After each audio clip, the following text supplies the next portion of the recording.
Yun mga ka-hunter, welcome back. Sa araw na to mga ka-hunter ay update ko yung yung nahuli kong Tres Marias. Yung nahuli ko nung March 9 mga ka-hunter. Yung gabi ko napandaw. Papakita ko sa inyo mga ka-hunter, napakabait na. At pwede nang isabak. Ito na mga ka-hunter.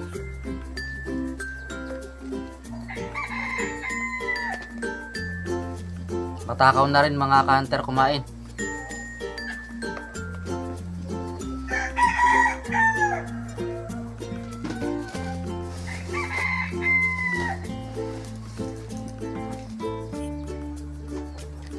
Yan mga ka-hunter oh.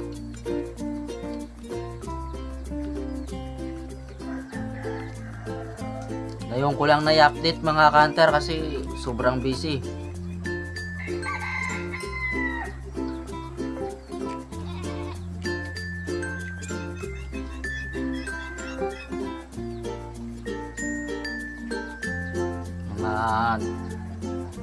Pagtapos ng ng Semana Santa siguro pwede na nating imanso sa sa gubat.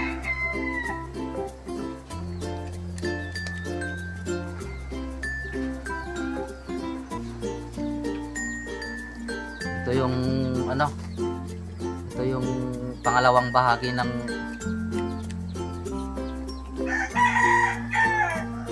mga ka-hunter, pangalawang bahagi, part 2 ng natin ng update sa kanya mga ka-hunter.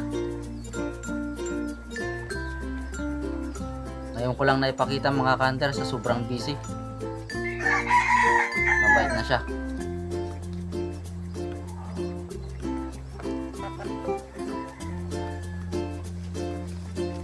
Sana maging successful mga ka-hunter ang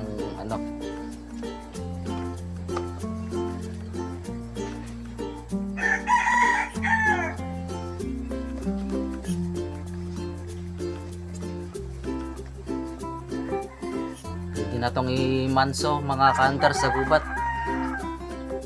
Mga mga one week pa mga ka-hunter pwede na. Para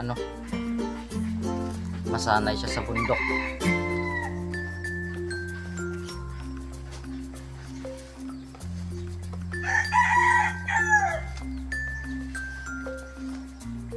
Marami kasing nagtataka na bakit walang update kay kay Tres Marias. Yan. Baka iniisip ng iba kinatay ko. Hindi. Talagang busy lang talaga mga ka-hunter kaya hindi ako nakakapag-update. Na mga ka-hunter. Pagmamanso na lang ang kulang mga ka-hunter, pangati na.